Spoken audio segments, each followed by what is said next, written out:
नमस्कार, मैं रचना शर्मा चढ़ती कला टाइम टीवी देख रहे हैं सभी दर्शकों का स्वागत करती हूं। आप देख रहे हैं हिंदी के समाचार। समाचारों की शुरुआत से पहले एक नजर आज की मुख्य सुर्खियों पर।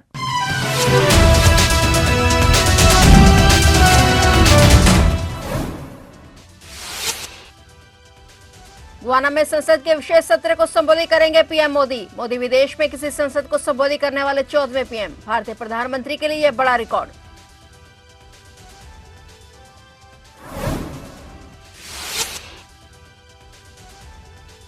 आतंकवादी घुसपैठ से जुड़े मामले में एनआईए की बड़ी कार्रवाई। रियासी, डोडा समेत कई जगह पर छापेमारी। कई स्थानों पर पड़ी रेड से मचा हड़कंप।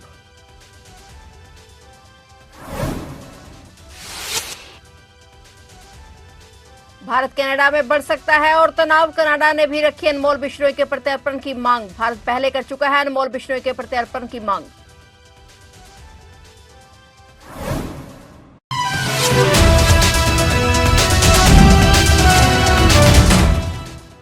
और अब समाचार विस्तार से।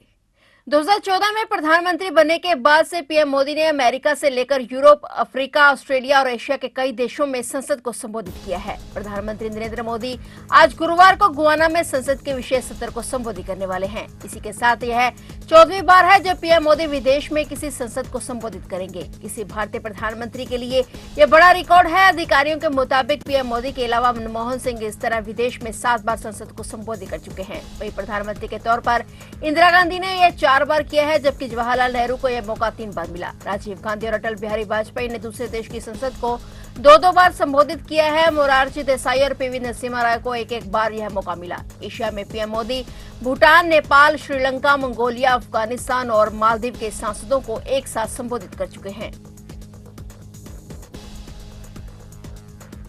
आज राष्ट्रीय जांच एजेंसी एनआईए ने आतंकवादी घुसपैठ से जुड़े मामले में रियासी, डोडा, उधमपुर, रामबन और किश्तवाड़ में कई स्थानों पर छापेमारी की है। राष्ट्रीय जांच एजेंसी की यह छापेमारी 8 जगह पर चल रही है। आधिकारिक सूत्रों ने बताया कि एनआईए ने भारत में पाकिस्तानी आतंकवादियों की घुसपैठ से जुड़े हाल ही में दर्ज एक मामले के सिलसिले में जम्मू संभाग में 8 स्थानों पर रेड की है। सूत्रों ने बताया कि पुलिस और अर्धसैनिक सीआरपीएफ की सहायता से एनआईए के अधिकारी रियासी, डोडा, उधमपुर, रामबन और किश्तवाड़ जिलों में परिसरों की तलाशी ले रहे हैं। उन्होंने कहा कि आतंकवादियों के ओवरग्राउंड वर्कर्स के परिसरों पर छापेमारी की जा रही है।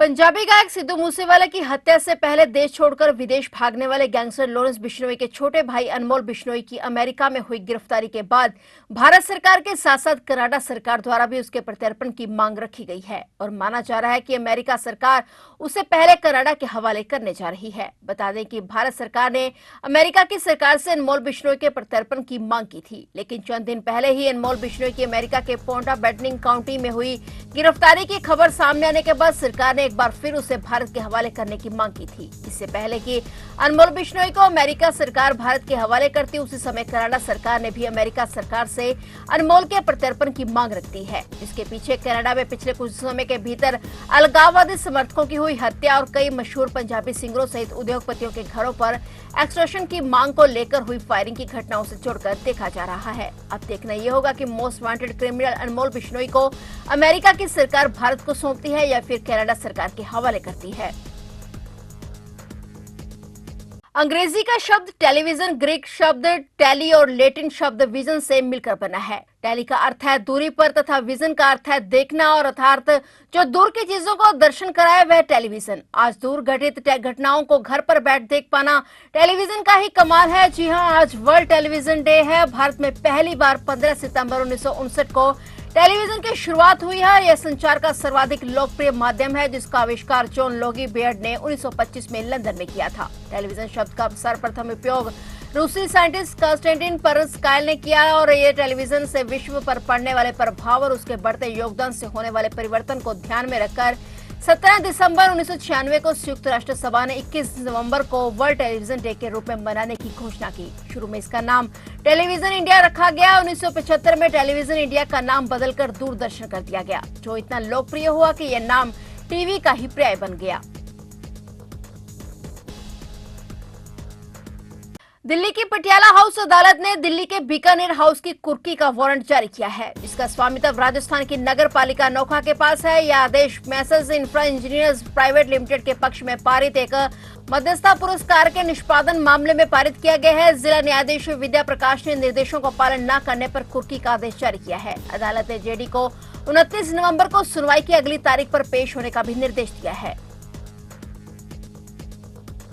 अडानी ग्रुप के चेयरमैन गौतम अडानी और उनके भतीजे सागर अडानी बड़ी मुश्किलों में घिर गए हैं। अमेरिका में उन पर अरबों डॉलर की रिश्वतखोरी और धोखाधड़ी के आरोप लगे हैं। इस मामले में अमेरिकी कोर्ट में सुनवाई हुई और उनके खिलाफ गिरफ्तारी वारंट जारी किया गया है। अभियोजकों के अनुसार अडानी ग्रुप ने सोलर एनर्जी कॉन्ट्रैक्ट हासिल करने के लिए भारतीय अधिकारियों को 265 मिलियन लगभग 2,237 करोड़ रुपए की रिश्वत दी। अडानी और अन्य पर झूठे बयानों के जरिए अमेरिकी निवेशकों और वित्तीय संस्थानों से फंड लेने का और उनका गलत इस्तेमाल करने का आरोप लगा है। अमेरिका में आरोपों के बाद अडानी ग्रुप ने 600 मिलियन के बॉन्ड की बिक्री रद्द कर दी। इससे पहले यह बॉन्ड 3 गुना से अधिक ओवर सब्सक्राइब हुआ था और इन आरोपों के बाद अडानी ग्रुप के शेयरों में भारी गिरावट देखने को मिली है। इस मामले में न केवल अडानी ग्रुप बल्कि वैश्विक निवेशकों को भी चिंतित कर दिया है।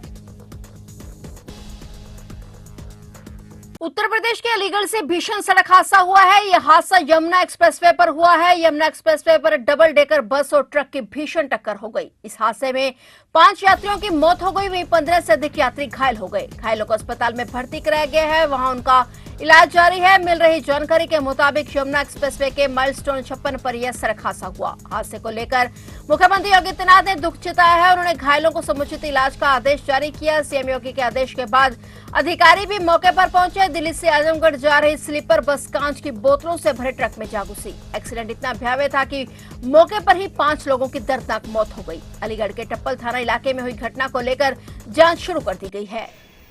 ये थाना टप्पल जनपद अलीगढ़ से संबंधित प्रकरण है।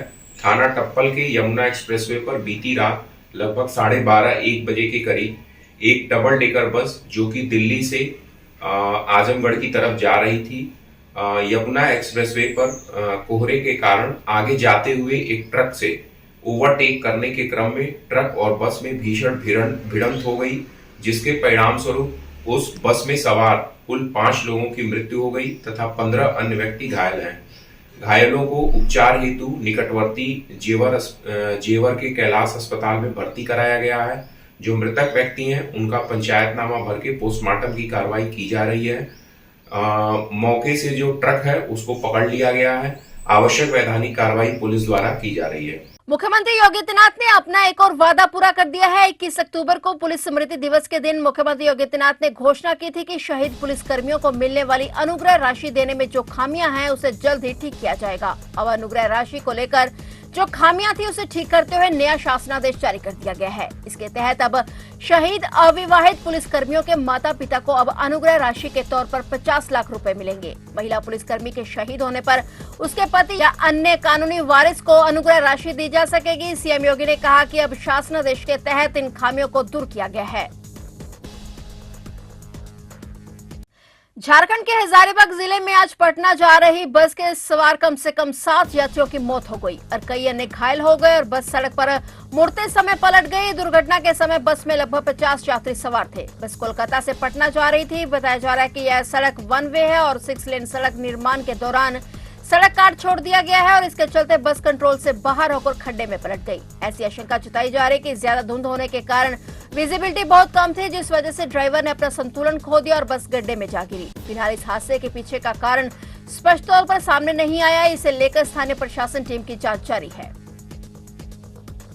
तो आप देख रहे थे हिंदी के समाचार और नए समाचारों के साथ फिर से हाजिर होंगे। तब तक के लिए देखते रहिए चढ़ती कला टाइम टीवी और मुझे दीजिए इजाजत। धन्यवाद।